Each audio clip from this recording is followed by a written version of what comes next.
Welcome to the Beta Cast Pandemic Podcast. We have episode 20. I'm your host, Nakapano, your co-host, Lewis. And today we have Brazilian Jiu-Jitsu black belt, Beta Academy instructor, Professor James Valentine. How you doing, Professor? I'm good, boss. How are you? Fantastic, fantastic. We're doing part 2 right now of competition preparation and competition mindset. So we did have a couple questions from the last podcast. It's very popular. A lot of people had some comments, particularly around weight management, weight cutting, which is something that we definitely don't recommend, but we have to do sometimes. So with that, we can start with that topic. And if anybody has any questions, comments, please go ahead and put them into the comment section. Lewis is moderating and checking out the comment section to make sure that everybody's questions get answered. But it's great to see everybody. Welcome to another edition. I also want to quickly, before we get into weight management, we have Jiu-Jitsu's back, kind of. We talked about that. Jiu-Jitsu's back, kind of. So we have grappling dummies. We've been taking all these clothes and everything, and all the instructors have been stuffing them up. And so now we got 10 good grappling dummies that we can drill with. So if anybody wants to begin training, we do that beginning on Monday, 6 o'clock p.m. We got drilling with dummies, okay? So unfortunately, at this point, we're still not able to go to partners, but we're watching the news and information as close as we can, and we will be making adjustments with the stuff that comes out. But with that, let's get into some competition prep. Oh, wait, that's right. You are we're in your garage right now?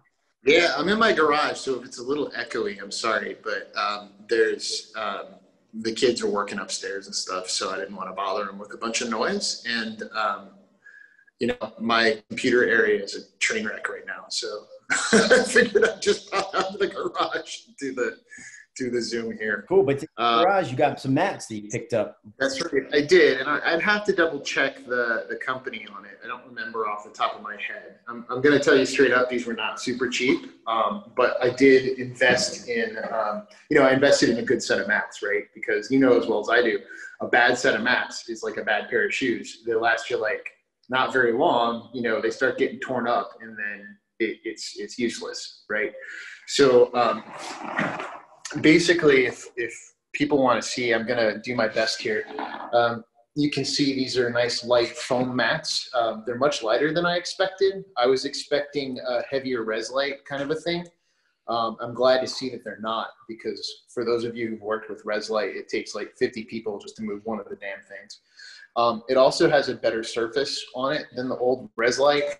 One of the things that people who have both wrestled and done jiu-jitsu will know is that Reslite's not really great for not having shoes. You get stuck in the mat, you sink in too far. So this is a much better situation here. And so these mats are 10 by 10. I think they ran me about $500. Like I said, not cheap. And it comes in 2 pieces, but they're super light. You can move each side with one person. I just pick them up and carry them in. I mean, they can't weigh more than 10 pounds. And then they do need mat tape to put the 2 halves together securely. I was expecting some type of, Velcro on the bottom to kind of like Velcro them in together. And if you're handy, you could probably do that. But in my case, I just went ahead and spent $19 on 3 rolls of mat tape that'll last me for like a year, right? So it's for those of you who have the room, and if you have the ability to save up for it, this is probably a pretty good investment, because I'm pretty comfortable with this. The foam's about 2 inches thick. I probably wouldn't, I'm on concrete. I probably wouldn't practice big, hard throws on it. Probably good enough for, leg takedowns. But if you're trying to get people airtime, this is probably the wrong thing unless you put something underneath it. Yeah, I had a similar mat, the Dolomer mats, and they're 10 by 10 also. I don't think they're wrestling mats. I don't got all the circles and everything painted on them, but I had similar experience, easy to roll up, easy to carry around. Now, the only issue is, for some reason I left it out, and then I had a friend walk on it with shoes. And so then there were like some holes in the surface, and I couldn't repair them. So you just really want to be careful with that. Anybody. Yep. So this is a really thick, really resilient top. It's not like, I would probably have to get a dowel and try to punch it through in order to make a hole. So it's really tough stuff on top. it feels like res light on top. It's not res light all the way through. Yeah, and the other option you have is, what I'm currently using is we had a picnic last year, so we bought all the puzzle mats. You can use the puzzle mats. I think they're all, but you have to buy a bunch, and it gets to be costly. How much did we spend on it? It was expensive. It was like over. Yeah, puzzle mats sound great until you realize you got to buy like 100. Yeah, you got. It's really not that thick either. Nope. So they don't. You definitely shouldn't throw anybody on them. Yeah, for sure. Also pain to take up and put down if you have to do that very often. That's something that's definitely a drawback. So the mats really roll up, much easier to carry. Now the mats we have at the school, those are I think we have Fuji mats. Yeah, they're all out of one factory, right? Yeah, I mean Fuji and Swain's, right? I mean they're top end. Yeah, so. And those things are about $150 or $130 per rectangle. Yeah. But they last for a decade, so they last forever if you take care of them. The problem is charges are what kills us, man. Because it's shipping, like $150 per thing, and then it's like another. Because they weigh 8,000 pounds. Damn. Yeah, you really just have to wait. Like you message them if they got some mats that they've used. I mean, back pre-COVID, they had more tournaments. They had a tournament, and they would get rid of them. They put them in a warehouse. You'd have to hit them up and be like, all right, I'll come and pick them up. They're slightly used, no problem. Just got to make sure you wash them and good. Yeah. Yeah. So that actually kind of reminds me, if you were to buy a mat like this and want to do some high amplitude stuff on it, my recommendation would definitely be to get some puzzle mats, right, and put them underneath. Yeah. Right, unless you're laying it down on carpet or something like that. But you need a second layer of cushioning here. It's just going to hurt. Yeah. We're us getting on in age, it's going to hurt regardless. Yeah, well, also yes, but still, what we really need is a gymnastics floor under everything. That'd be great. So get on that. It's what, $40,000? Just make it happen. Yeah. No problem. It's the same thing with that. Take it out of the petty cash drawer. I got it right here, man. It's just sitting chilling. So let's get into weight management. Your weight. Now there's a lot of ways to weight. There's a lot depending upon the contest we were talking about, which is either Brazilian Jiu-Jitsu. We're talking about MMA, Muay Thai.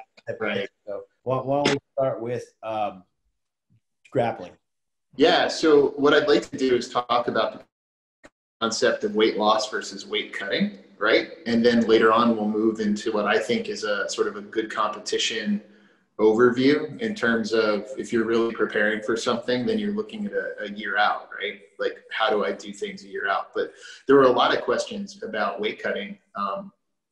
And so I wanted to, in the comments, so I definitely wanted to cover that. So as a refresher, for those of you who weren't on the last time, I used to walk around at about 215 and I would compete in Nakapan's weight class. So I'd walk around at 215, sometimes as high as 220.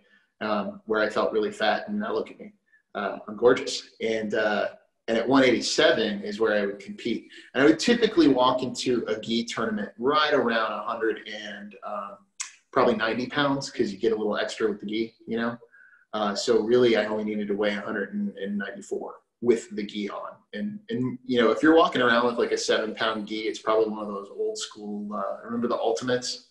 Dude, this yeah, you can't wear them. They're illegal now, but you couldn't hold on to them. It was like being made of steel, and they weighed about 7 pounds. They were no. The Howard combat kimonos, dude. You couldn't grab the collar. It was like you couldn't grab the collar. It's too stiff. They were very cool. And it also hurt to work with them. But anyhow. So here's the issue, and people don't want to hear it a lot, but it's super basic. So there are two things. There's weight loss and there's weight cutting.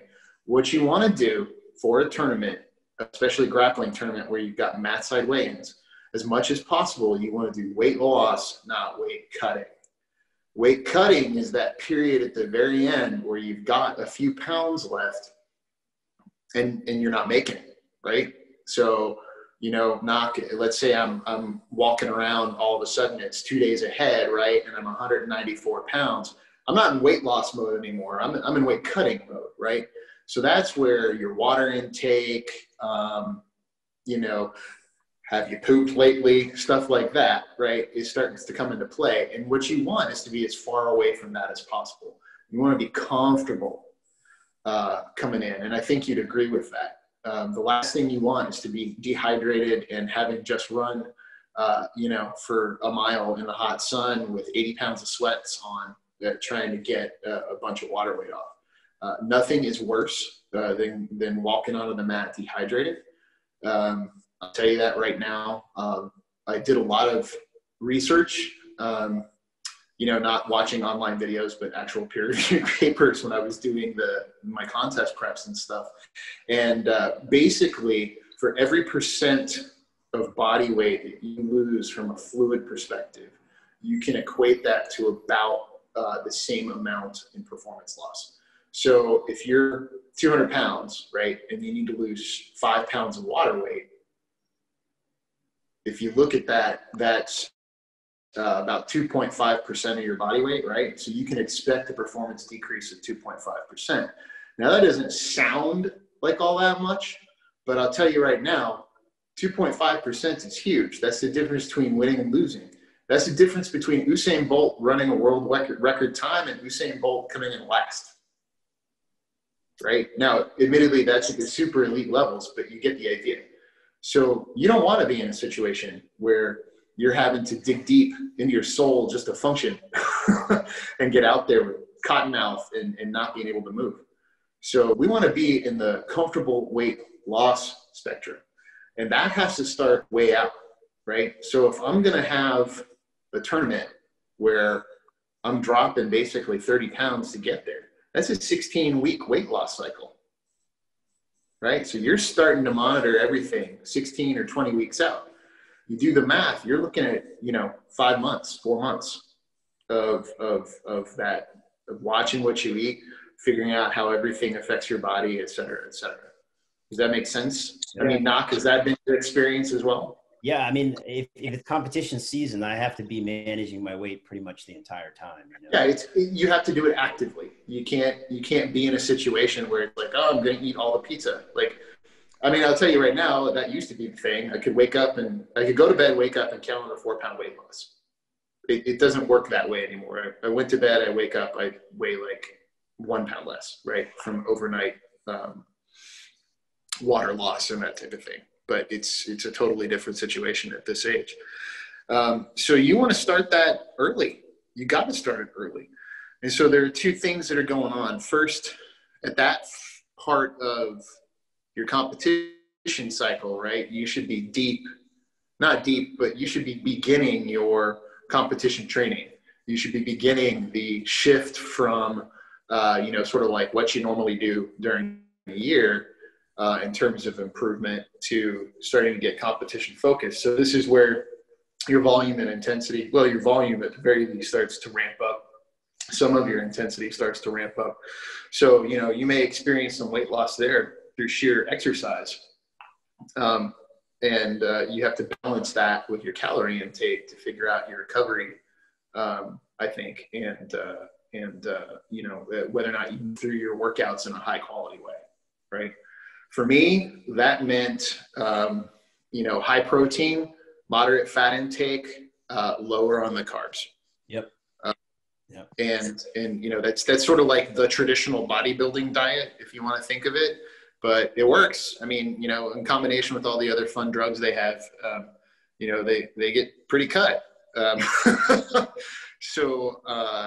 It's a pretty fundamental thing. It's very simple and easy are not the same, because the issue is as you progress, typically what happens is you lose a lot of weight in the beginning, you get that plateau, you start wondering if everything's working, and then, you have to make some adjustments and get the last few pounds off. I mean, I don't know. That was for me, not pretty much the same for you. Yeah, it depends on, again, like the contest. Unfortunately, I did compete a lot in IBJJF, and that is like a 20 to 30 minute, depending upon how fast the division is going, 20 to 30 minutes between stepping on the scale and stepping up. But then you got to know all the little. See, the thing is, like, everybody's different, right? So the other things that there are all the general things that definitely work and we have to do, but then there's little things you have to know about yourself. Oh, sure. how much weight do you lose when you get up in the morning? Like, Yeah. So you lose a pound. I lose probably a pound, pound and a half. And, you know, these Right. are all little things to make sure that, you know. Yeah. I went to bed one night after a tournament and the absolute was the next day. And this was back when I was like 20 something. I ate 2 cheeseburgers and a pizza. I woke up the next day, I was 4 pounds lighter than what I'd weighed in at the regular tournament. I clearly cannot do that anymore. Right.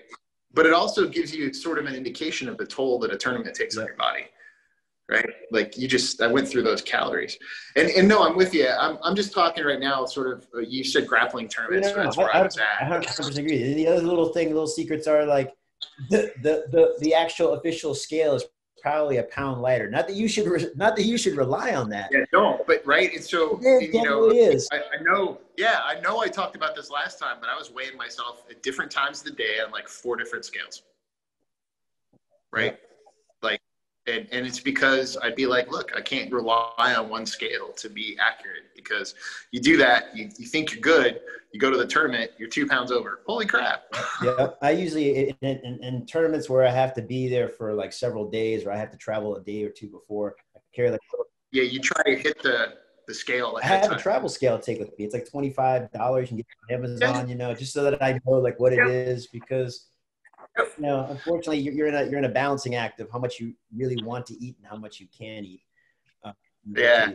You know, it's funny you mentioned that. What I did was I'd go, you know, I'd be there for the Pan Ams or something, right? I just factored in like a $20 scale as part of my competition costs. I'd buy a scale at like the local Target and just leave it there because I just didn't feel like carrying any shit around. Well, I'll add the link on here because the Amazon scale, unfortunately, I hate supporting Amazon, but it is light and you can carry it around. And, you know, when you compete a lot, you might want to have something with you. So I would say my weight loss is pretty much the same as yours. You know, I try to make sure I control the portions I'm eating. Look, I like sweets and that's my problem. So I know that, but I also know myself, like if I tend to eat a lot of sweets and I'm eating bread and I'm like just going whatever, I'll probably get up to like, you know, 194, 195. If I'm really, you know, I'm pushing almost to 200, but you know, I compete at 181. I used to compete at 194. So I had to lose like, you know, 10 to 15 pounds, and I'm doing that way ahead of time, 6 weeks, 8 weeks out. You got it.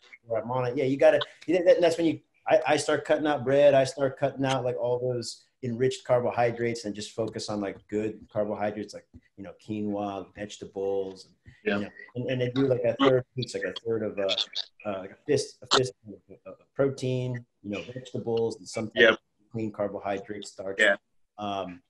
For me, it was, I got a lot of mileage out of, you know, lean to medium fatty meats, because you got to have the fats or else you just won't recover. Yeah.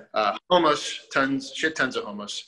And because there's a lot of olive oil, and people don't know this, but tahini, right, in hummus. And so what you get is a really good balance of protein, carbohydrates, and fat. With that, and like salads, you know, tomatoes, cucumbers, cooked greens, you know, the kinds of things. And the thing was, so a couple of things. First, yeah, I get it. You know, to a lot of people, that sounds boring. That's boring if you don't know how to cook. I recommend learning how to cook at least a little bit because it will improve your life as you're trying to cut weight. On the other hand, if you're absolutely like not that person, that's fine. And you don't have the resources or want to spend money. That's great. Suck it up and do the boring thing because you have a goal. And if boring is going to beat you, then you're probably not going to get anywhere near what you want to do. Like if boring is the thing that turns you off from cutting weight so that you can perform at your best, you've probably lost before you stepped on the mat.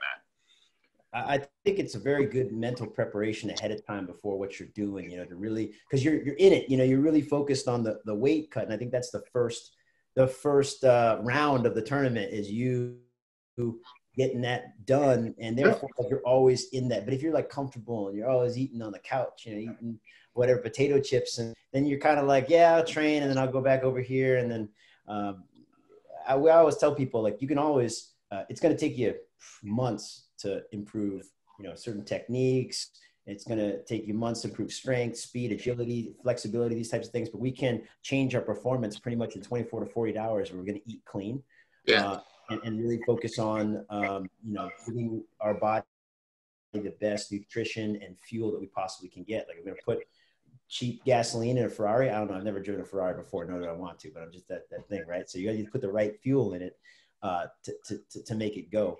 Now, again, like I can't, if it's a normal day, I'm probably not going to eat chicken, broccoli, and quinoa because that was the go-to all the time, and I can go and put a whole bunch of it. When I was vegan, I was eating tofu, quinoa, and broccoli, and I started crying a lot. So then I was like, I don't know if I should have anymore. No, I'm kidding. How rude.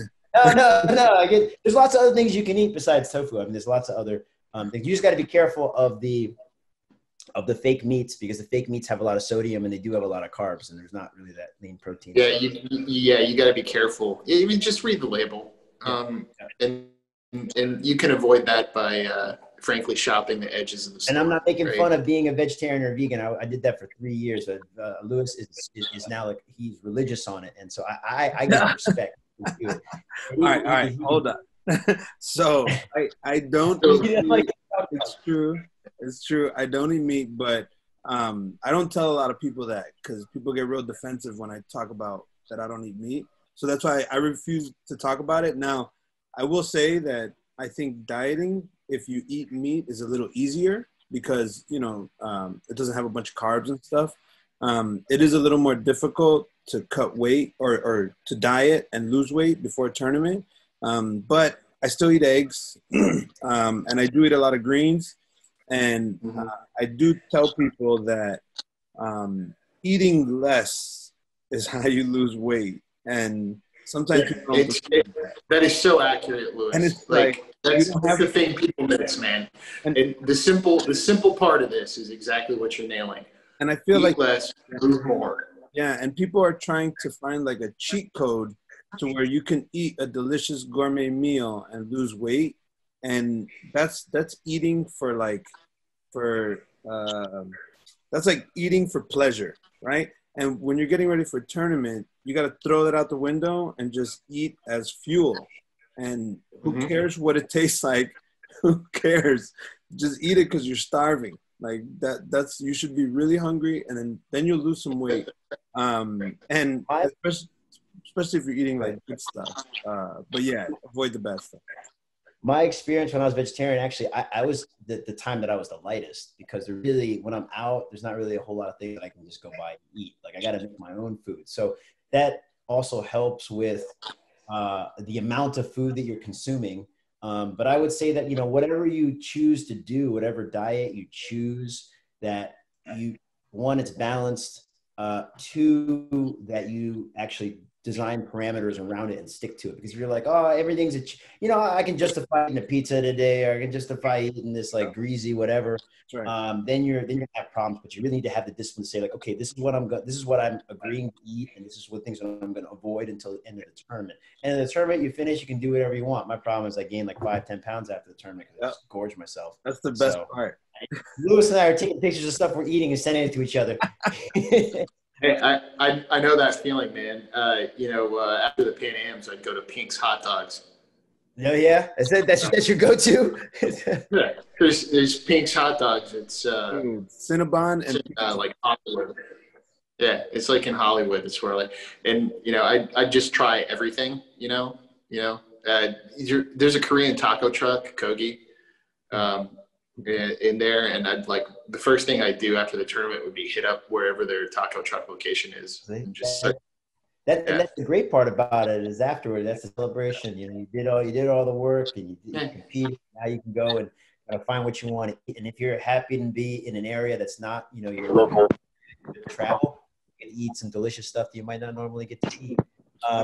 Let me just throw in there, like, for a second, weight cutting for something that is, I can share an experience. How about that? I don't recommend. So the last big competition that I did was the Kasai Pro 6, and I had to be 168 pounds for that. And like normally I'm like 190 something. So this required a lot more planning and discipline and weight cutting, but it was a to make before the day before. Okay. And I haven't been 167 pounds for like 20 years before that. So I was like, man, I got to figure out, I got to figure this out. So I did all the research. There is, I forgot what the guy's name is, Tim something or other. Anyway, I'll find the article, but it's like the 5-day water cut that you got to do. And I don't recommend it. And I definitely felt like I lost some performance only because I haven't done it enough to understand the ins and outs. Yeah.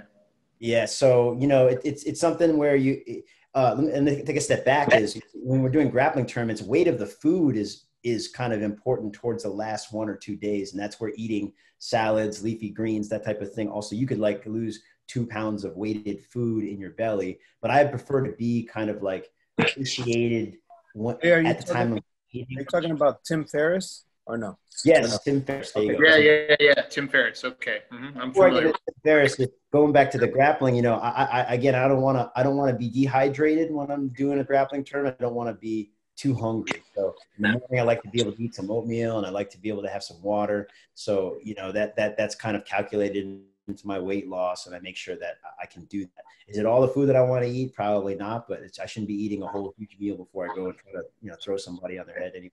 Yeah. So yeah, but it's important to kind of calculate that, because if you're still trying to weight cut at that moment and be like, oh, okay, I can't drink water, I got to go run. I'm not saying that you don't. I just don't recommend it because I don't want to do it. But I also know that during the weigh-in that I'm gonna sweat a little bit on my warm up too. So I have to kind of, if you want to really calculate down to that level, like I'm gonna lose half a pound doing that. So I kind of add it into my calculation. Now, that being said, moving on to the water cutting. This is where, you know, we try to cut back on carbohydrates, not just because they're water in the body. Yeah. They hold a lot of water, right? So again, you already know all this. This is for other people who like think that they want to do it. And, you know, a lot of MMA weight cutting is very extreme. And I think that, you know, they should do something about it because it's really not healthy for you. A lot of people go to the hospital for kidney failure and, you know. Boxing too. Same problem, Sid. Yeah. Performance declines. And then also in that there's like electrolytes in your body. You could, you know, your heart rhythm. You know, you start messing with that type of thing, you could go into cardiac arrest. So you really have to know what you're doing and just be aware of the risks. And people have died from it. So this is where I don't end this type of thing. But you know, nevertheless, you know, people think that you can get a huge. If everybody's doing it, you know, this guy's gonna be 200 pounds. By the time you find him, he weighs in at 170. By the time you find him, he's 200 pounds. And you know, there is something to think about there. That also being said, now as an aside, I think that martial arts should work no matter how big the person is, but we're working in a contest with parameters, in this case being 5-minute, almost like sprints to like, you know, move on to get to the next round. So kind of going back, I think that's why MMA should go back to no rounds, no time limit. You just fight. I think that would take a lot of this out of it, you know? But anyway, this is where you're at. So going back to the weight cut, a week before, you're going to have to make sure you really cut down your carbohydrates down to under 50 grams. So really care. A lot of it is just from your vegetables, and you know, you really can't eat fruit, nothing sweet. So this is kind of like on the Sunday before your Friday weigh-in, and then you have a water loading and water cutting regimen. You can check that out on Tim Ferriss's. I think he has a blog page about it. But you got to water load like 2 gallons of water on Sunday. I think 2 gallons on Monday, 1 gallon on Tuesday, half gallon on Wednesday, quarter gallon on Thursday, and then like a cup of coffee. You know, the morning of, that type of thing. To get things moving. Yeah. And so like what you're doing is since you're cutting down your carbohydrates, you're not retaining water, but at the same time you also have to cut down your salt so that you're not retaining more water. Which means your electrolyte balance potentially goes out of whack, which means you have to monitor that, et cetera, et cetera. No, I'm right there with you. I totally understand. I mean, we've both been through this, so. I don't think it's a good thing. You know, you're having a weight loss contest for like the week before your fight, and so you do have to take that into account. At the same time, you're trying to sweat a little bit, so you do have to be careful you don't get hurt during this time. So by the time so basically what you've done is you cut down your water, you cut down your salt. Again, the coach knows all this. I'm just trying to tell everybody who hasn't done it before. I got to tell everyone, and then what you're going to do, you tricked your body into thinking that it's going to get all this water, you know. So as you're drinking all this water, you're going to the bathroom, like you're peeing every couple. That's pretty much your life, by the way, guys. For those of you who've never done a water load and then a water cut like that, basically what you do is drink water and look for a restroom.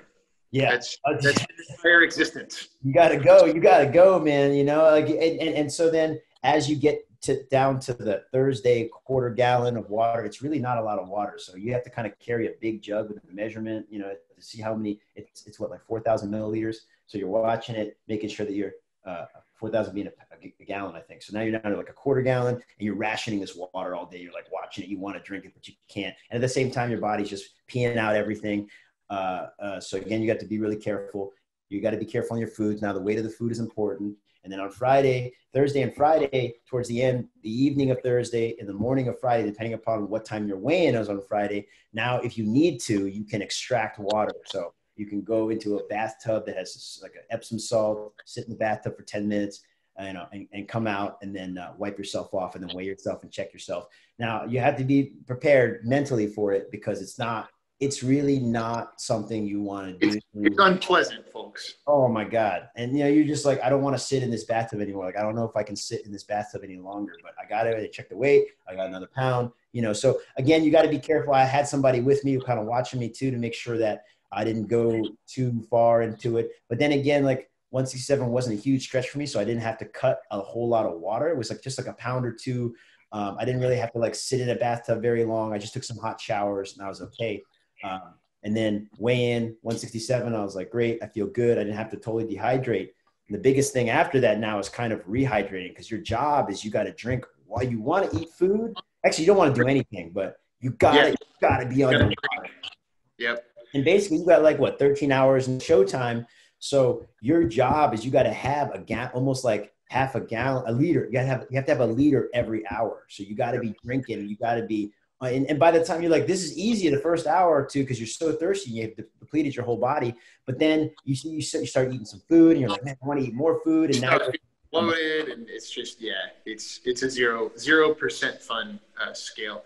My preferred rehydration beverage of choice is Pedialyte. I found that first. That just, Gatorade is too strong. Water doesn't have an electrolyte balance, and if you're already watching your salt and electrolyte intake in order to cut the water weight, Pedialyte has some of that. So that's just been my experience. I don't know how you feel, but that's definitely my preferred animal. Absolutely right, and that's something that's also part of the plan that I failed to mention. So I'm so glad you mentioned it, because you start drinking that water, you're not going to be holding it. You need to get your electrolytes balanced back up. So by usually drinking half a liter of Pedialyte before you start to begin to chug your water, now you can begin to retain everything that you're drinking. And plus you get some sugars back with that too, so you start feeling a little perkier as opposed to like a limp dish rag that somebody wringed out. Yeah. That just sucks. I mean, I thought I did it right, coming back, but I definitely still felt some performance issues towards like the last minute to the last minute and a half of the match. Sure. And it's almost unavoidable. I mean, realistically speaking, I think the thing people need to be aware of with the water cuts is, like you said, there have been people who have died from this, but it is not uncommon at the pro levels, and you'll agree. I think you'll agree, Knock. You've been there more than me, but people take IV fluids after this. Yes, that's banned. It's banned in the UFC now. You can't do it anymore. So. Okay, sure, it's banned. But not that it's not happening. It's not that it's not happening. So. Yes, I mean, it's like some people have nurses ready to stick an IV in them right after they step on the scale. Remember, for that, you got to be that weight for about like 3 seconds. And it's like everything you're working for is for that 3 to 5 seconds that you're stepping on that scale. And then you come off, and then now you're at your second round, which is you got to rehydrate, refuel, and get ready for the fight or the match or whatever. Exactly. So the takeaway for those of you who are listening here is that I think is, one, you really want to be on the weight loss, not on the weight cutting side of things, if you can avoid that. The second is obviously the calculus changes when you have a day before weigh-in, right? Because you do have the ability to put something back. So if you need to lose 4 pounds of water weight by sitting in a hot tub, that's one thing. If you got to lose 10 pounds of water weight over a week, right? Because that's the way that that's sort of a totally different animal that requires a very scientific and measured and monitored approach. So, you know, on the weight loss part, it's eat less, move more, pay attention to the balance of what you're taking in. People try to go like high protein, low fat. That doesn't work for a variety of reasons, not least of which is your body has to have fat in order to do a lot of the things that it does. So, you know, it's find a balance that works for you, but eat less, move more, bottom line. And if you're not losing enough weight fast enough, cut your calorie intake. You know, figure out where you can cut from and do that. Try to be as close to weight as possible a few days out so that you're avoiding these cutting situations. Because all you're going to do is suffer. I find that drinking lots of water is also you should be doing anyway, because it's also helps you satiate. Feels that feeling of satiety. If you're still hungry, just like down some water anyway. Tea's a good choice too. Like when interesting, they've done studies. So hot liquids, especially if they have a little protein in them, like broth or something like that, they produce a feeling of satiation, whereas cold liquids do not. Your body doesn't interpret them the same way. So if you're having problems with hunger feelings, that's one potential pathway to deal with it. Typically, my experience has been that you feel hungry for the first couple of weeks, and then your stomach actually does physically shrink when you don't eat as much, and you get fuller faster, and you are less hungry all the time. That's just sort of my observation. Yeah, I just wanted to jump in and say that I think weight cutting sucks. I am very against weight cutting. I think this weight cutting thing I feel like it's more new, because back in the day, I felt like boxers didn't cut weight. I felt like it was a wrestling grappling thing. And the wrestlers and grapplers would cut weight, and then they would do all these different things and then compete and then do their thing. And then MMA started, and all those wrestlers came to MMA, started bringing their weight cutting. But I feel like they're getting punched in the head. And when you're doing like punching in the head, you should not be dehydrating yourself one day prior. Like because your brain's going to slam it into your skull. Yep. Your cerebrospinal fluid is gone when you that's actually why older boxers, who stick around too long, especially, start having more and more problems, is because the thickness of that cushion decreases as you age. Yeah. So, getting punched in the head is worse for someone who's 45 than it is for someone who's 20. Yeah. That said, you've nailed it, right? Like, it's super dangerous for people, but this is what we did. Yeah. So, and then this is why we really like the 1FC. Like the 1FC, they're not like the UFC. The UFC, they tell you, cut all that weight, do all that stuff, and then tomorrow you fight. In the 1FC, they test your hydration levels. So you literally have to show them you're hydrated, and you pee to show them you're hydrated. Then they weigh you fully hydrated. So weigh-ins happen when you're fully hydrated, so there's no weight cutting. So they just next will be on DEXA scans before you step onto the. So they basically 3 days in a row. Like the 3 days before the fight, they're weighing you and they're doing your hydration tests. Although I see these guys, but you can do all the steroids you want. Yeah, that's true. But there you go. You're all set. And steroids are delicious. I don't know what the problem. I just pop them like candy. My liver's fine. Don't ask. and I one time, so I always do the dieting before tournaments, because I hate cutting. And then but there's been a couple times where I've been overweight. So the day of, I had to do all the sweating it out. And you're right. If you do have to lose a couple pounds and you sweat it out, don't wear the gi you're gonna compete in, because it's gonna get all sweaty. That's right, because it will suck up the water. That's a good point. These are things we have to think about. Yeah, I would. It's your gear. Yeah, go ahead. You need the warm ups. You bring in warm ups to soak up all the sweat. You got to bring your sandals. You got to bring your little lanyard so you can make sure you can show people your ID. You got all your gear bag stuff that you got in there, and your snacks. So have we beat the weight cutting thing to death? I wanted to say one more thing about it. So So I had to cut weight, right? So I had to do this 2-pound thing where I'm running around in circles around the gymnasium, and then I finally make the weight. Then I put on my gi and blah, blah, blah. So I get on the mat, and then I lose. And with IBJJF, when you lose your first match, you're done. It's done. That's your day. That was the worst day ever. And that's another reason you should not. I think you borrowed my gi, too. That was lighter than your gi. Yeah, and I was so mad. What, I didn't even. I've done that too. It's like, hey, I'm 6 ounces over. Anyone got a lighter gi? Yeah, that's how it went. That's the thing, you know. Nothing. You got IBJJF again, not the end all be all tournament, but 6 pounds is what they allow for like that's what they think a gi weighs, but really they're like 3 or 4 pounds. So you have to kind of take that into account to make sure your gi and all these vary in terms of how many pounds and ounces they weigh. So I think the long and the short of it, if I were to give you some information, is that it's a skill in and of itself. You have to master this skill because it is part of the competition. Unless you just don't care and you want to compete in whatever weight class, I think you're not going to have as good of an outcome as you'd like if really focus on managing your weight. Yeah, and I agree. And again, it's real simple, folks. It doesn't make it easy, but it's simple. Eat less, move more. Yeah. As you ramp up for competition training, your volume will probably increase producing some type of weight loss, whatever that may be. As that occurs and you start figuring out your body on this, because everyone's a little bit different, you have to, is that going to cut it or is it not? And if it's not, you got to start decreasing your calorie intake. It's that simple. You have to have a caloric deficit to lose weight, period. And it's not comfortable. Yeah. Yeah. Your body doesn't want to do that. We are evolutionarily, or however you feel about that, designed against it. To try to be comfortable. So we got like 15 more minutes left. Do we have any, Louis, do we have any questions there? And then also, Professor James, you had other topics you wanted to get into. Yeah.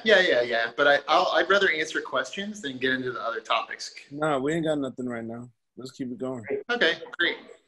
So there were some questions about competition training generally, right? And we kind of talked about that last time. And, Louis and Knock, one of the things you guys talked about was the first step was to show up. You actually have to be present in order to train, right? And then there's the issue of getting the most sort of out of your training time. And we talked a little bit about competition strategies and that type of thing. To dive into that, and again, Knock, it's your experience here too. I don't know where you were, but I was preparing for like the Pan Ams, right? That was a year-long preparation cycle for me. Everything that I did in a year with respect to on the mat was geared, and in supplemental training was geared towards the Pan Ams of the worlds and best performance, right? And the reason I say that is because there's a big difference, for instance, in working out through jiu-jitsu and training in jiu-jitsu. If you're just here to get a workout, that's fine. And you might have some success in competitions, but if you're going to be training for it, that's a totally different thing. And that means you have to work out things like, what's your strategy? And what I mean by that is a strategy is kind of like how you approach the whole thing. Okay. So I'm going to use, and I like it because it's just stylistically so different. I'll use Kelly versus me as an example of a difference in strategy. Kelly is very much a strong attacker who likes to use his agility and speed and his constant motion to win. Right? That's how he does things, and he's constantly going on the attack. He's constantly going for the submission. Even when I was his age, even when I was much younger, speed was never really my thing. Not a fast guy. I've never been a fast guy. So what I did was I concentrated on making the other person slower than me. And then the second thing that I did was I would constantly work the other person and make them exhausted, right? So my work pace was very high. Even though I wasn't necessarily moving a lot, the work pace was extremely high in the sense that, I would weigh you down. I would make you heavy. That takes effort on its own. I would be passing. I would be doing all the things that need to be done. I would be in constant motion, but not at the speed, and certainly not at the switching of angles and techniques, the flowing from one thing to the next. My pace was a lot more deliberate. So my objective in a tournament was simply to wear you out. It's that simple. And, you know, it wasn't necessarily to go for the submission. It was to continue placing you in positions of disadvantage so that you had to constantly burn energy. And I didn't. It's that simple. In order to do that, right, I had to have in my arsenal set of techniques that fit that particular strategy. And so when, you know, for me, I developed the knee cut guard pass to what I think is a pretty high level. And I know a lot about the ins and outs of it and how to defend it. But more importantly, I can hang out in that position as I'm passing for an extended period of time. And the person on bottom has absolutely no choice but to defend it. Because if they stop defending it, they lose 3 points. It's pretty much that simple, right? So that's the strategy. And then I built a whole arsenal of things around that. From a tactics perspective, that's kind of like the techniques that you're employing, right? So I built a set of tactics to back up a strategy that I knew would be effective for me after I'd gotten some mat experience. You know, after I'd gotten the purple belt and strengths and weaknesses were clearly identified and that type of thing. So, you know, that's how the strategy was built, and then the tactics were built around the strategy. If you try to go the other direction, that gets really hard really quick. Because you're not really sure where you're moving next. So you need a set of techniques that you can rely on that build around your strengths and minimize your weaknesses.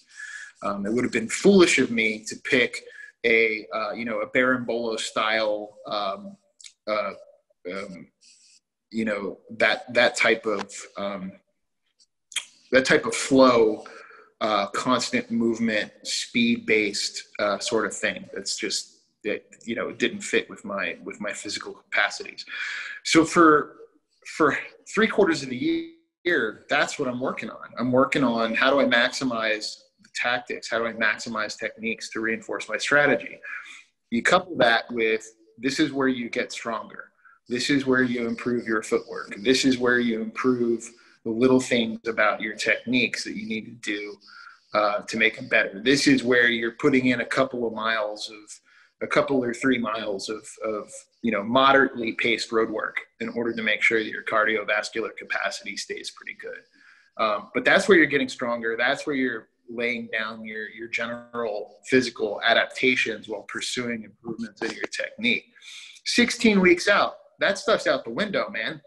If you don't have that stuff 16 weeks out from your tournament, then you're not in competition training. You're trying to cobble something together at the last minute. Like if you're trying to get stronger 16 weeks out from the competition, you failed, because that's not how this works, folks. You're already as strong as you're going to be. You might get a little bit stronger, but that's not the time to develop things. Now is the time at 16 weeks out where you're starting to shift from that general adaptive training into highly specific stuff for jiu-jitsu. That's where you're doing things like talking to your partners, talking to your coaches, saying, here are my objectives. Here's what I need to do. Can you help me do this? Right? Because maybe the class format isn't 100% what you're looking for. So you have to figure out how you change what's going on in the class to something that helps you. Maybe if you're with someone who's not as good as you, you're using them as technique. So you're repetition with respect to your competition games. If you're with someone who's better, then maybe that's a place where you find yourself at a consistent disadvantage and you're pushing yourself to defend, and stay in constant motion. Does that make sense, Knock? I mean, is that kind of the thing that... Yep. Yeah. Absolutely. You know, and I see, you know, even competing in these higher level tournaments, like you're talking about the Pan Ams and the Worlds, planning that out in over the course of a year, in the sense that also, like, if I can have time to go to some other tournaments leading up to this, exactly, it helps me a lot. And so therefore I can use my tournaments that I'm going to leading up to my I would say like, you know, those smaller level tournaments, yeah, to practice some of the things that I'm working on in class to come out. You know, as you said, you've already done all these things. You know what your A game is. Right? And your A game, because you've drilled it so much, you practice so much, you know the ins and outs of the tactics, you've done it on the mat, you're very confident with executing those techniques, and that's going to come out in a time of duress, is the things that you have total confidence in, you've done like 100 10,000 times. But leading up to that also is you're if you want to develop anything as like a C or B game, you're trying to understand in and outs, drill it enough that you can do it, and then use these tournaments as an opportunity to try to make it come out, because you're just going to do the things you're confident in and you've done so many times. That's what's going to come out. And so therefore, if you try to push yourself and add more techniques to your technique tree, this has been my way of doing it. Yeah, absolutely. I call those work through tournaments, and you're 100% correct. You know, if you're planning out for the Worlds or the Pan Ams, you need to get, 4 lower level tournaments or something like that under your belt. 2 or 3, I mean, whatever you can afford and whatever works with your schedule, but get somewhere between 2 to 4 tournaments in there so that you get some mat experience. If you're using, if you're adding a new technique or something like that, you can figure out how it fits and where to apply it. I'm with you 100%.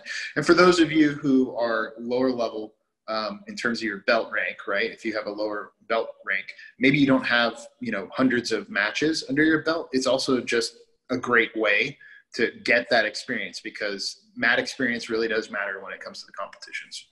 Yeah. You want to be as confident as possible. And so by doing the actual thing that you're training to do, you get more comfortable with it. Yep. I believe in that A-game strategy. That's why every tournament I do, you see the same stuff. Like half guard. Yep. Right. And I'm the same. My matches are super boring, dude. I can tell you exactly what I'm going to go out and try to do. And every single match looks really a lot the same. It's true. And unless I'm getting my butt kicked, sometimes that happens and I just don't know what the hell's going on. If your matches are looking the same, it's also because you're able to put them in your game. The idea too is that, just like Professor James was saying, is like, I'm not gonna berimbolo, and I don't want to do this part. I want to do the knee cut. So he's got to get on top, and he's got to play the top game. But if you're now, playing bottom of this while you're defending, getting a guard pass, then you're kind of already behind the game, and you're probably working inside your opponent's game. And so therefore, like, I've met very few people that can do everything well. Some people, there's people that can do certain things well, but understand the other games. I think it's important not to shut yourself off from new techniques coming through, and new ways of doing things. It's important to understand the ins and outs, perhaps like at least to the point where you can get out of those situations and go back to your game. You got to know what you're looking at in order to adequately defend against it at a minimum. Yeah, and not master it unless it's something you want to do. And that's something that takes time to do.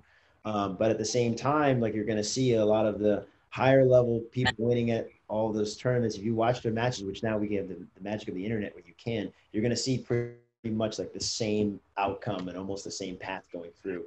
And of course, got to be also ready to improvise. And I think that's always a factor, and it happens.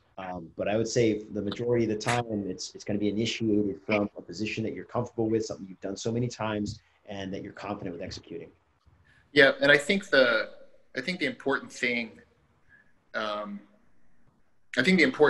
that you mentioned, Knock, right, is, okay, you have to be ready to improvise and respond, right? Because how people respond to, say, the knee cut, right, is not going to be the same. Different people respond in different ways. But as you pointed out, if you're in your game, right, then you have either encountered that situation before and know how to deal with it, or your fundamentals are strong enough that you can deal with it regardless. And I think the trick there is, that's where those fundamentals come in all the time. They're super handy. They solve 90% of your problems when you're dealing with something that maybe isn't a full known, right? Like, I'm sure you've experienced in your life as you're doing a match, somebody doing something with their hand and their feet, their body position. You're like, I have no idea what's about to happen, right? So all of my limbs are in close. There's nothing for them really to attack. You create the walls, you create the things that keep them out of doing whatever it is that they're doing, so they don't get that grip that they seem to be very interested in, but you have no idea what's coming next. So and that's also falls back to being to relying on concepts as opposed to like simple moves as well. All the techniques, the things that can happen, but like as you said, making the walls, making sure you can protect yourself from submissions. Like, these are concepts that you have to be aware of, and that way when you counter something that's unfamiliar to you, you can counter that those movements. Yes. We have questions that have been sent over, so maybe we should try to. I think so. In the last few minutes we have for the podcast, how much sleep during weight loss period? I think sleep is important, so you can go first. So I advocate, especially during weight loss, that you set a bedtime and stick to it. You need a routine. If it's 10 p.m. and you get up at 7, that's fine, or 10 p.m. and you get up at 5, whatever. Everybody has different requirements for sleep. I function best around 8. Some people get away with as little as 6.5 to 7. Some people need as much as 10 to really be on top of their game. But the important thing is figure out how much sleep you need. Take it. Recovery is part of training. It's a vital part of training, and sleep is probably one of the best things that you can do for yourself. If you need to take a nap in the middle of the day, and you can figure out how to do it, make that happen too. If you need to figure out what you need to do to get your best sleep, and do it. When I was younger, like 18, 19, 20, I could probably get away with 4 or 5 hours of sleep and still make it through a practice and feel kind of okay. I think at this point, I need at least 7 to 8 hours of good sleep. And I know that about myself. So if I get under, once I start falling below 6 hours of sleep, I know that the next day I got to be careful because I don't want to hurt myself. And I know that about myself too. So I got to be careful. All right, maybe I'm not going to push it that hard today, but I should really be getting my sleep. 7 to 8 hours of sleep. And so for me, it's important that I turn off the screens at least an hour before bedtime. And that way, like, my mind has a time to get back into the sleep mode. And that's just what I've known about myself. So I think that this is also another skill you're going to have to pick up. Some people have a hard time sleeping, or they need sleep aids, is this type of thing. Like, if you can go to sleep naturally and wake up feeling good and refreshed. And if you feel refreshed, then you're ready to go. If you're not feeling refreshed, maybe there's something you got to change about what you do during the day. Like, alcohol is a lot of that too. Sometimes you go to sleep, you don't feel like you get a restful sleep, so maybe you got to stop drinking. Sorry, but it might have to happen. And I agree. Also, like, if you need a sleep aid to get that sleep, especially during that sort of 16 weeks of company, then take it. Yeah. Because you need the sleep. Try to go natural. Get melatonin. Yeah, or just fifth of bourbon. As long as you feel good. What's the next one is how does sleep good, sleep forever? Yeah. How does good fat intake help with recovery? Yeah, so your body needs fats for a lot of different processes. It's, we're not going to chase all of that down there. And I mean, your body can create a lot of the fats it needs on its own as well. But realistically speaking, it helps. It's a high energy source. And there are, how do I put it this way? Okay. So putting things like that in your body, the good fats, that reduces the metabolic load that your body has to undertake in order to produce the things it needs, right? So can your body build these fats from scratch? Yeah. Putting it in your system reduces the metabolic load, and that increases your ability to recover. Does that make sense? Hopefully. So it really has to do with how things are getting processed. So it's like building a prefab house, right? That's a hell of a lot easier than laying down brick and mortar by hand. Can you do it? Absolutely. But putting up the prefab house where all the pieces are already in place is a lot simpler. And so your body's not stupid. The system is designed to use what it has. In some cases it really is stupid. But that's not important. What is important is understanding that you got to have some fats in there, or you're going to have a problem. They're actually, it's really funny. And the reason why I mention it, the reason why the fats are important is because your carbohydrate load is probably decreasing, right? When you're trying to cut weight. So there is something out there called rabbit starvation, believe it or not. It's not something you encounter often in anything, but like if you look at stuff from the 17 and 1800s or before that. And what it is that during the winter, people would hunt rabbits, right? Because the snowshoe hares and stuff were out, and you could get them and kill them and eat them. But their fat intake, it was extremely low because the rabbits don't carry fat, right? And so they would have rabbit starvation where the lack of fat in their diet was actually causing that carbon was unable to function correctly metabolically. So you need something in there if you're not getting the carbs. Good sources of fat: avocados, olive oil, coconut oil. That doesn't mean go and eat a big basket of French fries. Processed oils that you kind of don't really want. Yeah, right. For your vegans out there, protein intake might be an issue as you're trying to do. I hate that when you say that. It's beans. I know. Yeah, beans, I know. Baby. Beans all day. And my point is not that you can't be a healthy vegan. My point is that your protein requirements increase under significant amounts of exercise. Volume intensity rise, right? Your muscles break down faster. Your protein use and synthesis goes way up. It's just a fact, and there's no getting around it.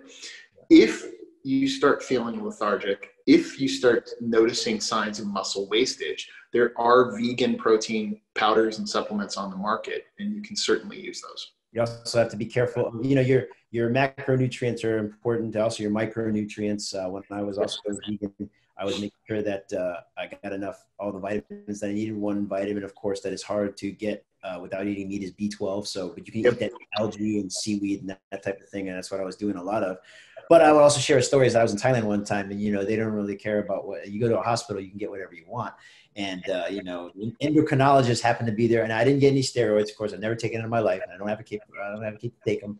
But I did get a B12 injection.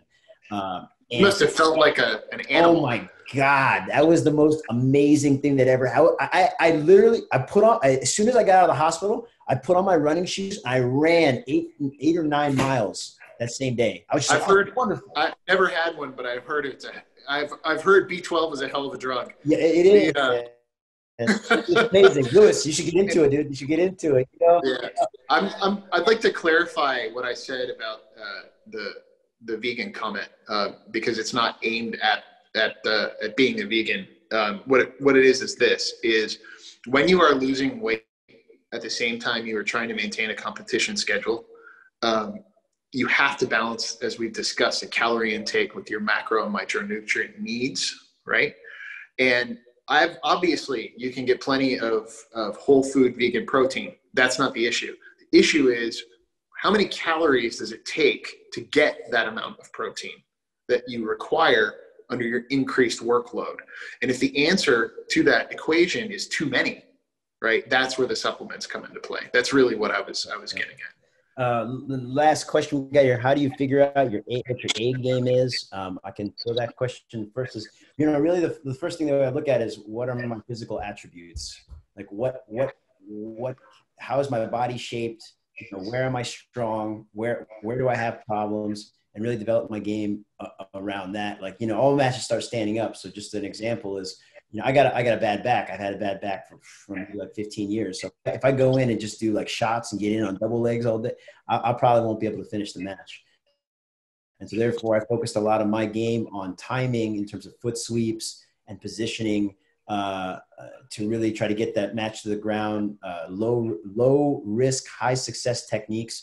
And so I began to drill a lot of that, like my Kojigari, Kosotogari, the techniques that I use. And that way it saved my back and my timings to play a lot of different types of sports requiring hand-foot coordination. So it's kind of helped me out. And I use that to help me get the match to the ground. That's where I developed part of my stand-up game. And then my ground game will be what grips do I end up having when I end up on the ground? And then how do I progress to a position where my attributes will amplify my skill in my technique. And so therefore I use a lot of the knee cutting positions. I use a lot of the smash passing positions. I got heavy hips, or big butt. So I try to use that as weight on top of my. Well, yeah, and you're unsweepable, you fuck. So, and then that's part of, what can I do? Like, what am I able to do? And so if I'm able to keep my balance, I can do certain things. For me coming up, I had a torn meniscus in my left knee for 10 years, and it would like lock up, and I had to do like the Mel Gibson. I had to move where I could just like put my leg back in place and kind of get my bucket torn tendon out of there so I could start walking again. But for many years, like it wasn't working for me. So I couldn't do spider guard on my left foot, my left leg. It just wouldn't work because once I bent it, I couldn't extend it. So I had to use my right leg as, my primary attacking and primary like distance management tool. And so therefore I had to build my A game around a problem that I had with my body. And so that's where now this is where you begin to figure out what is your A game. You have long arms, you have short arms, you have long legs, short torso, long neck, short neck. Like these are things that are kind of help your technique and make you more effective with the techniques that you use. Yeah. Yeah. My experiences, I guess, are fairly similar. Knock will tell you that many years ago, I was primarily a guard player. It was frankly very difficult to pass my guard. But my attacks perhaps were not as strong as they might have been from the guard. And that's great, but it doesn't win tournaments. And what I mean by that is that unless you are, particularly good at getting submissions from the guard position, there really aren't a lot of scoring opportunities. There's sweeping, and then there's back taking, which frankly is not easy from the guard position, at least in my opinion. And if you look at it, that's why it's 4 points. It's not a very simple place to get to, and it's highly controlling. And so I realized around the time I became a purple belt that it didn't have much in the way of a guard passing game. So I started going through the guard passes and finding one that worked for me very well. Did that methodically, got to the knee cut. I was like, this is my jam. And so I drilled that religiously, absolutely religiously. When I blew my shoulder out the first time, I used that as an opportunity to drill, like a zealot. And that really upped my game. And so then from there, I had a good guard that I could sweep from very well. I had a very strong guard pass, and tournament wins started to rack up. That's really fundamentally what happened is I incorporated a very strong guard pass into my game. And I went from being good locally to being able to compete at the Pan Ams. What's interesting, kind of a switching subject, is that Rafael Lovato posted up like a video. I thought it was very interesting. I don't know if you saw that. He was like his experience competing in the adult division. I love that video. I love that. Yeah, video. He's in the adult division and he's like in a 50-50 and they're waiting and they kind of like jerks to each other, and then he gets up at the last 2 seconds and then scores the 2 points and then celebrates and like pushes the guy away and he's like, yeah, that's sure. And then at the Masters, he's like, these guys are like overly respectful to each other and they're very shaky. I mean, it's a joke, but at the same time, it's like, shows a lot of really, really cool characters. Now the Masters are like, they're in a gripping battle and they're trying to throw each other to the ground, and then they go and they play top game and they try to submit. I think generationally, it's a different approach to how things are happening. I think it's important to, learn everything and see what's going on. It's important to learn berimbolo. It's important to learn a lot of different types of guards. Yeah, absolutely. I'm just too fat for the berimbolo.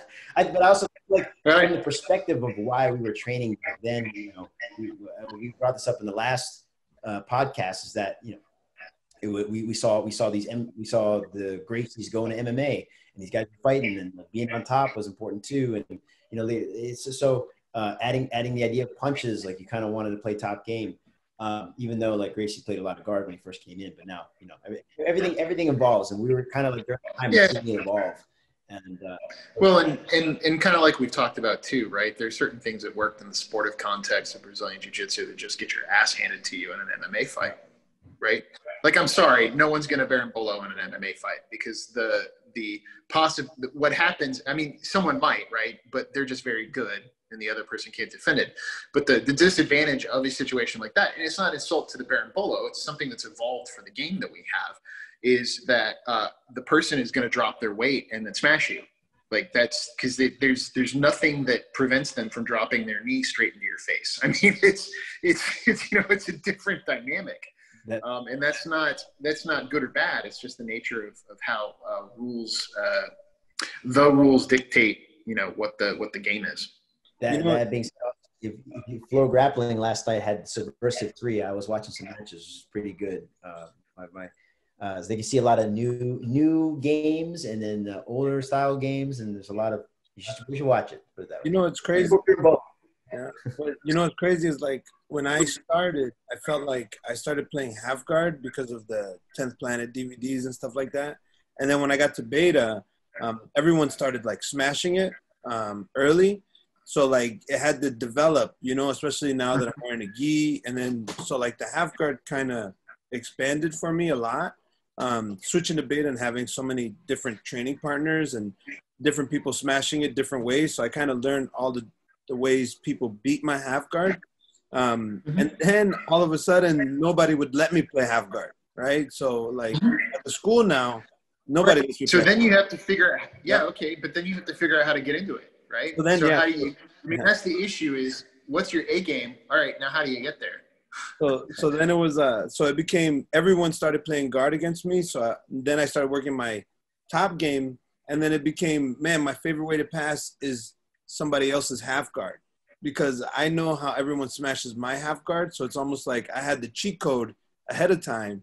So now my favorite way to go is to smash the half guard. Like every time somebody plays guard, I always try to take top position, which is why I've been working stand up a lot more. Because then if I start on top, I just force them into half guard. And then I know a lot of different ways to pass the half guard because everyone's done it to me. So like I know it work. It's kind of crazy how that happened though. Oh, no, I get it. Yeah, when people try to knee cut me, I'm like, oh, I know how to deal with this. Yeah. Hey, what? Do we have any more questions? No, that's it. That's it. All right, cool.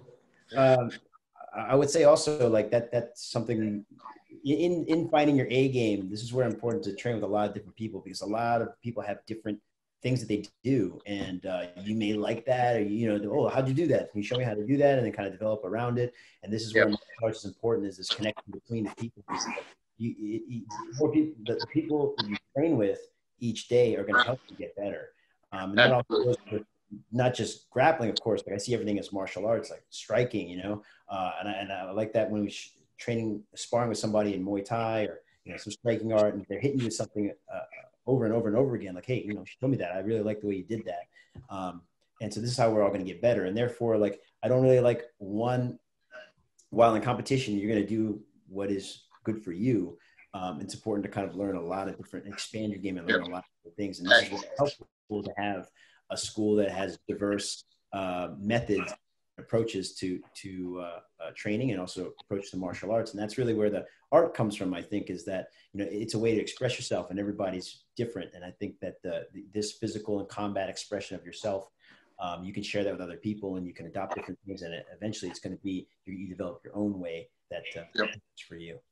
So. Yeah, I'm right there with you. And that's kind of what I meant. Not what I meant, but that's part of what that whole year-long training cycle is for, right?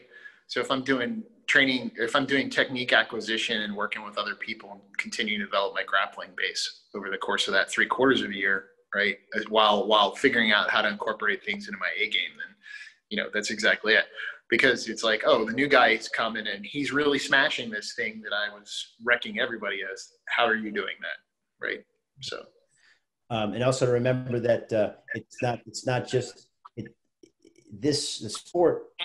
It's usually between two people, you know, a lot of times, and you have to kind of take into account what your opponent wants to do and what they're trying to do to you too, in order to avoid those positions where that person's strong, or avoid those, you know, and put themselves in a weaker position where you're stronger.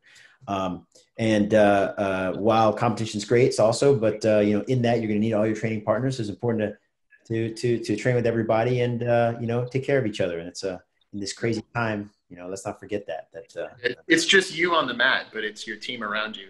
Yeah, you gotta build that. You know, it's not, when I say the team around you, it's like, yes, everybody at the school, right? But obviously it's the team you're building personally that'll help you get through the tournament. And it's really funny. I mean, my observation is over the course of these 2 podcasts, you know, when people have talked about, we want to hear you talk about competition, right? And competition strategy and all that stuff. What I love about this, and what I love about these 2 podcasts is we've done everything but talk about the mat competition on competition day. And the reason why is because all three of us are experienced competitors, and we understand that that is the smallest part of all of us. It's preparation. It's the preparation that does it. If people want to talk about that could be part 3. Right. Yeah. But if you're only worried about competition on competition day, man, you lost. It's true. I tell Knock, as long as we make weight, we're gonna win. We're gonna win. That's it. And I think going back, I like to mention one thing too. I heard, GSP. I always try to find who the best in the sports that I'm interested in, and try to listen to them and see what they're trying to do. So once again, I want to thank Professor James for being on. He's a wealth of knowledge, and he's always willing to help, and he's a awesome instructor at the school, and hopefully we can get back to rolling again soon. But he's always here for you if you have any questions. I was thinking about what GSP said, and we're talking about competition, and he says that you got to be the maestro, you got to be the conductor of this thing. Yeah. It's not somebody's going to come and be like, okay, I will give you will be great because I said that you will be great, and you will be my, my underling, and I will make you great. You gotta want greatness, and you got to pull all the things around you and do all the things you need to do to make that greatness a reality. That's right. It's scheduling your life and collecting all the things in such a way that you put the pieces together into something that works for you. So yeah, greatness doesn't happen because of talent. Talent will pull you only so far. Yeah. It happens because you've decided to do something. I mean, look at me. I'm okay as an athlete. I'm a good athlete. I'm not a fantastic athlete. But I've accomplished probably more than a lot of people who are also good athletes. And it's mostly because you buckled down and did what I needed to do. Yeah. Professor James always worked hard, and he was a hard guy to deal with, so you had to be ready. And we want to thank you again for being on the podcast and sharing your knowledge and experience with everybody. Thank you, Coach Lewis, for being here and always moderating and making sure, we stay on point and give a good show. Also want to thank all the students who continue to support the school. Thank you very much. We wouldn't be here without your support. Beginning next Monday, we will begin the drilling with dummies. So please be on the lookout. It reminds me, do you guys need more clothes to stuff them, or are you all set? Lewis, are we good with that? Oh yeah, we need more. We will accept any donation of clothes. We do need to cut them up. It does take time. We have some more dummies we do need to fill. So if you'd like to support the school in other ways, this would be a great way to do it. All right, you got a bunch of crap that you guys can have, so bring it on over, bro. We take it all. Stuff it up and put it. Don't be trying to bring us any plastic junk. No, I'm kidding. I tried to do that earlier. Just clothing, please. And come train with me Tuesday, Thursday, 6 p.m. That's it. Right. You got Tuesday and Thursdays. I got and I'm back on Wednesday. I do Wednesday jiu-jitsu, and I do Muay Thai on Mondays. So we get to work with everybody. Thank y'all very much. Thank y'all very much, Coach, for your time. And not a problem. Hey guys, if you got comments, you got questions, even if you are just reviewing the taped version of this, put them in there. We'll get to them. Thank you very much. Take care. If you want to see part 3, actual mat time, competition time. Yeah. All right. Peace out, guys. Take care.